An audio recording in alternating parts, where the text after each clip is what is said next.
right, the Poetry Slam continues now. Baruch, please step up to the stage.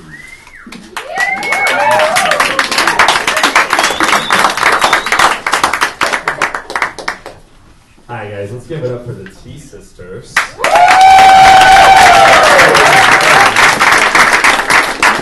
They were sitting next to me who was like, oh my god, they're all sisters and they're all really cute. And I was like, and they're pretty talented.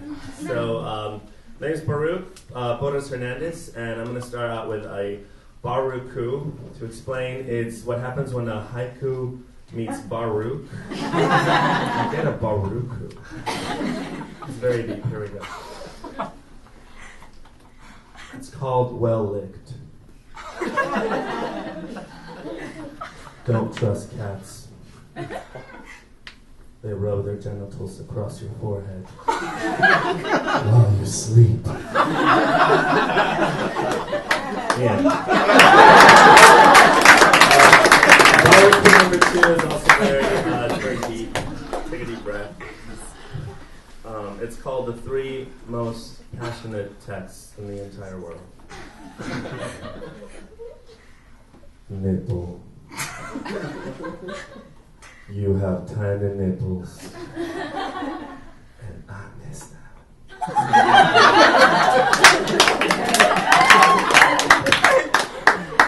So this poem is called First Gentleman.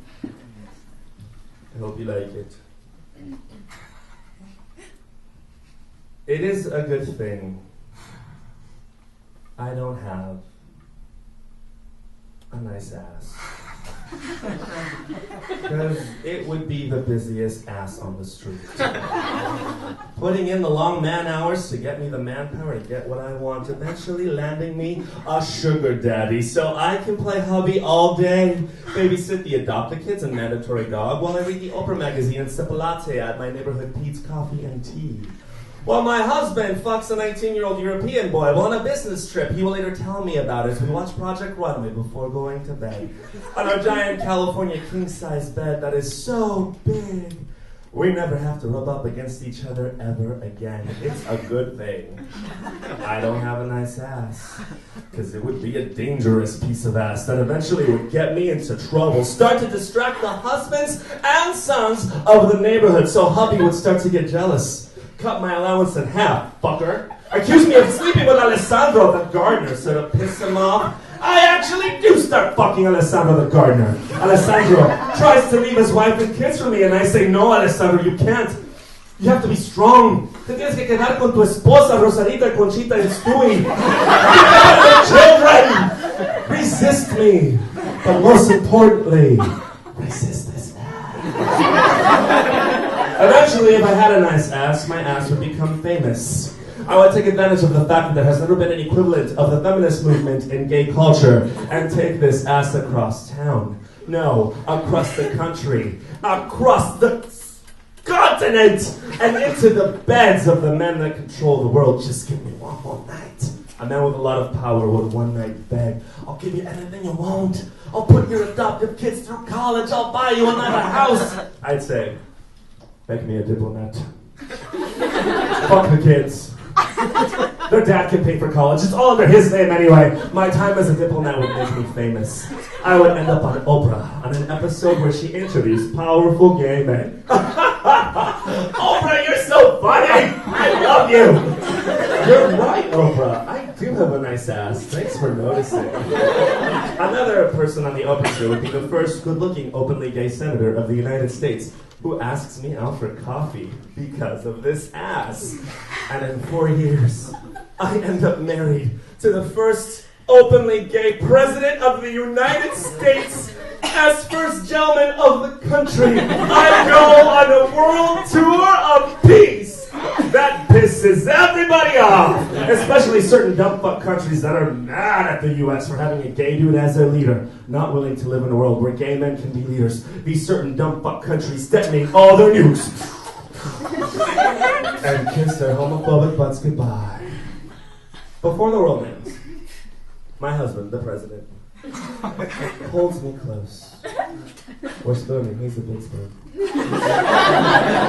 Right before the nuclear firewall incinerates us, he whispers in my ear, I will always love you, my husband.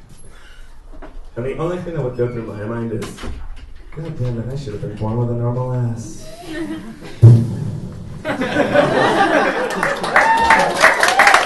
you.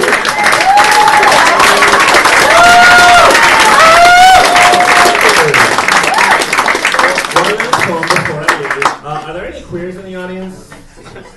None. Well, if you're interested or if you have a queer friend, I am the host and the organizer for the San Francisco Queer Open Mic.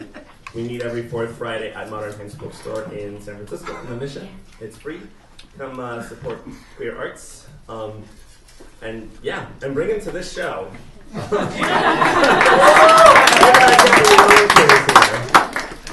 And so my last poem is called Sailor's Guide to Mermen.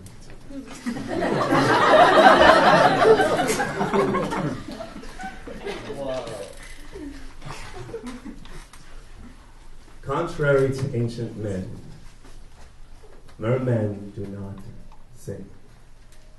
They write sonnets with their ink, stuff them into bottles that wash up on the shore. If a bottle touches your feet, leave it on the beach, where their words sink into your skin. Fill your mind with answerless riddles, give your body a fever only the sea can break. You will find yourself walking to the ocean in the middle of the night. See the merman's glowing green eyes waiting for you through the waves. You will find yourself held by the merman's arms, head barely above water. He will whisper in your ear, "Take me with you, breather of air, and I will love you more than the sea. Take me with you, cut my hair, and it will set me free." No matter how beautiful he is, do not go home to get a pair of scissors. Do not kiss him after cutting his long green seashell hair. For in the moonlight you will have to listen to his screams as his fins split in two. Watch him writhe in pain as they form into legs. Whatever you do not spend the night licking the salt from his skin. Do not make love to him on the sand. Do not let him hear how humans moan, for he will follow you home, call to you as you walk away. I did this for you! I did this for you! If you walk faster, he will learn how to run. If you run, he will call out your name into the dark. Do not let him follow you to your door. Do not let him in. After a couple of days, you may notice that the sunlight turns his green skin pink. To keep him from having nightmares, keep a glass of salt water by his side of the bed. Make him wear clothes. This will keep you from becoming obsessed, keep you from taking him every minute of every hour of the day, so much that you will forget to eat, stop going to work, forget to sleep. Do not let him use your blood for ink. If he asks you to hold his head underwater in the bathtub or the sink, do not let him call it love. Whatever you do not fall in love. Do not panic if you wake with a mouthful of mud to find he is homesick and is dragging you back to the sea. There is no way to break the merman's spell.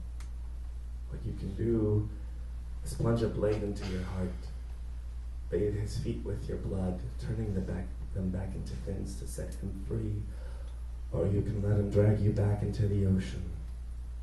Hold your lover as the water rises above your head. Let him whisper in your ear as you both drown. Come with me. Come with me into the darkness of the deep. Come with me. I love you evermore than the sea. Thank you guys.